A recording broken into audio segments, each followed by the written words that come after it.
안녕하세요. 심리학 공감입니다. 잠깐, 오늘 영상 본격적으로 시작하기 전에 여러분께 하나만 물어볼게요. 혹시 발표 전날 밤, 이런 경험 있으신가요?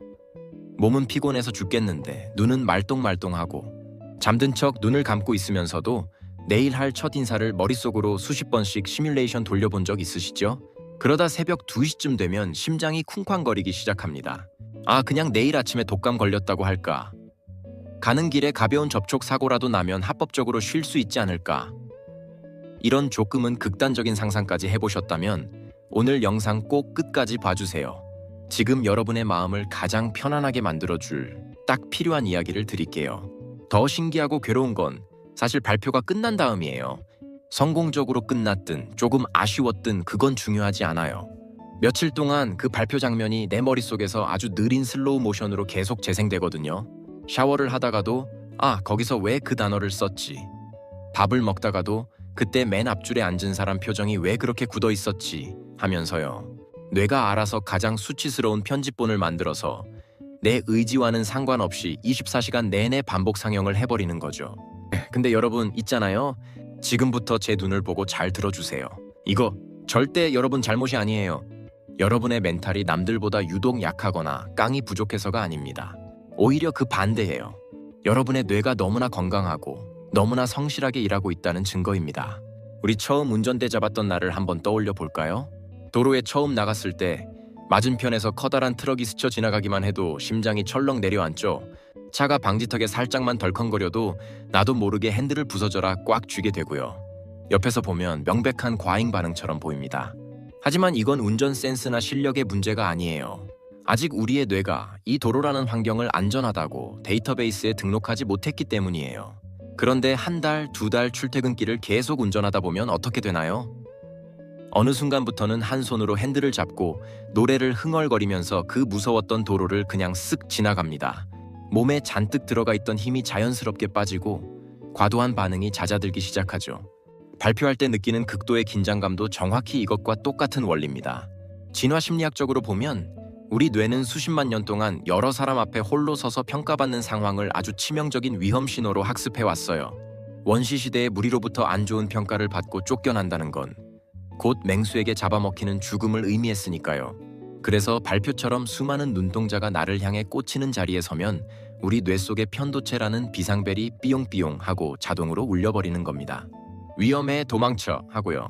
심장이 터질 듯이 빨라지고 입이 바짝 마르고 머릿속이 새하얘지는 것. 이거 전부 여러분이 나약해서가 아니라 생존을 위해 뇌가 피를 펌프질하며 도망칠 준비를 하는 너무도 당연하고 자연스러운 생리적 반응일 뿐이에요. 자, 제 이야기에 조금 마음이 편안해지셨다면 지금 구독과 좋아요 한 번만 꾹 눌러주세요. 여러분의 일상을 편안하게 해줄 심리학 이야기 앞으로도 듬뿍 가져올게요. 자, 그렇다면 이 피곤한 비상벨 시스템 도대체 어떻게 다뤄야 할까요? 아주 재밌는 사실이 하나 있습니다. 뇌과학 연구에서 밝혀진 건데요. 우리가 이 긴장감이라는 감정을 억지로 억누르려고 하면 할수록 뇌는 그걸 더 큰 위험으로 인식한대요. 속으로 떨지 마, 제발 진정해, 티 내면 안 돼 라고 되뇌일수록 목소리가 더 심하게 떨리고 턱까지 덜덜 떨렸던 경험 다들 있으시죠? 감정을 강제로 억누르는 행동 자체가 뇌한테 와, 주인이 이렇게까지 억누르는 걸 보니까 지금 이거 진짜 어마어마하게 심각한 위협이구나 라고 착각하게 만드는 셈이거든요. 그러니까 방향을 완전히 반대로 틀어야 합니다. 억누르고 숨기는 게 아니라 있는 그대로 꺼내놓고 정확하게 들여다보는 것이 핵심이에요. 자, 지금부터 발표 직전 무대 뒤에서 당장 쓸 수 있는 응급처치 3단계를 알려드릴게요. 첫 번째, 가장 먼저 해야 할 일은 날숨을 길게 쉬는 것입니다. 단순히 심호흡하라는 뻔한 얘기가 아니에요. 숫자를 세보세요. 코로 3초 동안 천천히 들이마시고 입으로 6초 동안 길게, 아주 길게 내쉬는 겁니다. 이 369 호흡법은 그냥 기분 전환용이 아닙니다. 우리가 숨을 들이마실 때보다 내쉴 때를 2배 이상 길게 가져가면 우리 몸의 부교감 신경이 스위치를 켭니다. 뇌에게 물리적으로 와, 나 지금 이렇게 길게 숨을 내뱉을 정도로 주변에 호랑이 같은 건 없어. 안전해. 라고 신호를 보내서 강제로 각성 상태를 끌어내리는 과학적인 스위치예요. 몸이 먼저 안정되어야 굳어버린 생각도 다시 돌아가기 시작하거든요. 두 번째, 카메라 시점으로 모드를 바꿔보세요. 심리학에서는 이걸 자기 거리두기라고 부릅니다. 보통 우리는 긴장하면 나 지금 완전히 망하고 있어. 나 얼굴 빨개진 거 다 보이겠지? 라며 나를 1인칭 주인공 시점에 가둬버립니다. 이걸 영화 감독이 저 멀리서 배우를 찍는 3인칭 시점으로 바꿔보세요. 지금 민수가 긴장을 많이 해서 손끝을 살짝 떨고 있네. 민수의 심장 박동이 평소보다 1.5배 정도 빨라졌군. 이렇게 나를 제3자의 이름으로 부르며 상황을 중계해보는 거예요. 이 작은 시점 전환이 일어나는 순간 감정의 소용돌이 한가운데 빠져 허우적대던 뇌가 한 발짝 뒤로 물러서서 아주 차분하게 상황을 객관화하기 시작합니다. 세 번째, 감정에 아주 정밀하게 이름을 붙여보는 겁니다. 우리는 보통 불안이 몰려오면 아 미치겠다, 너무 긴장돼 라고 뭉뚱그려버리죠. 이러면 뇌는 정체 모를 거대한 괴물과 싸운다고 느낍니다. 해상도를 높여서 조금만 더 쪼개서 들어가 볼게요.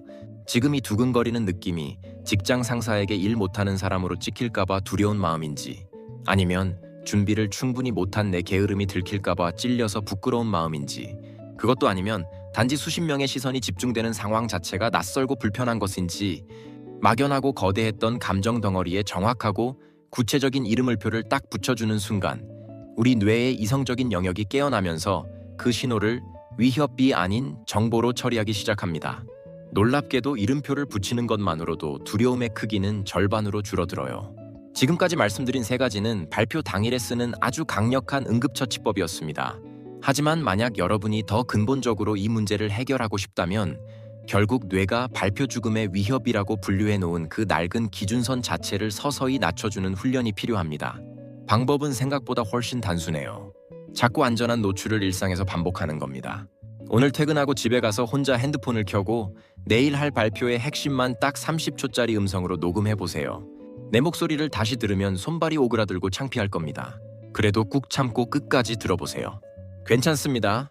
이게 적응이 되면 다음엔 나를 절대 비판하지 않을 가장 편안한 가족이나 친구 한 명을 앉혀놓고 딱 1분만 설명해 보는 겁니다. 그 다음엔 편안한 팀 회의에서 아주 짧은 질문이나 의견 하나를 툭 던져보는 거죠. 마치 처음엔 그토록 무서웠던 출퇴근길 도로가 매일 조금씩 달리다 보니 어느새 가장 편안한 길이 되었던 것처럼 우리의 뇌도 이런 작은 성공 경험이 층층이 쌓일수록 똑같은 다수 앞의 상황을 완전히 다르게 안전한 상황으로 재평가하기 시작합니다. 그리고 마지막으로 여러분의 머릿속에 맴도는 질문의 방향을 딱 하나만 바꿔보세요. 발표를 망치는 가장 큰 주범은 사람들이 나를 어떻게 평가할까? 내 목소리가 떨리는 걸 눈치채면 어쩌지? 라며 나에게 쏠려있는 과도한 자의식입니다. 그 스포트라이트를 나에서 내가 전할 메시지로 돌려보세요. 사람들이 나를 어떻게 볼까가 아니라 내가 지금 이 사람들에게 어떤 유용한 정보를 선물로 주려고 하는가로요. 무게중심이 나에 대한 평가에서 내용 자체로 옮겨가는 그 순간 무대는 더 이상 심판받는 도마 위가 아니라 그저 정보를 교환하는 평범한 과제의 현장으로 바뀝니다. 청중은 여러분이 실수하기를 바라는 적군이 아니라 여러분의 이야기에 정보를 얻으러 온 평범한 사람들일 뿐이에요. 자, 오늘의 이야기 정리해 보겠습니다. 발표 직전에 그 숨 막히는 긴장감은 결코 여러분의 강한 의지로 떨지 말자 라고 억눌러서 없앨 수 있는 게 아닙니다. 오히려 뇌의 자연스러운 반응 방식을 살살 달래며 조금씩 업데이트해 나가는 과정이 필요하죠. 무대에 오르기 전 3-6 날숨으로 몸을 먼저 안전하게 세팅하고 카메라 시점으로 관찰자 모드를 켜고 두려움의 진짜 원인에 정확한 이름을 붙여주세요. 그리고 일상 속에서 아주 작은 발표 경험들을 마치 예방주사를 맞듯이 조금씩 쌓아가시면 됩니다.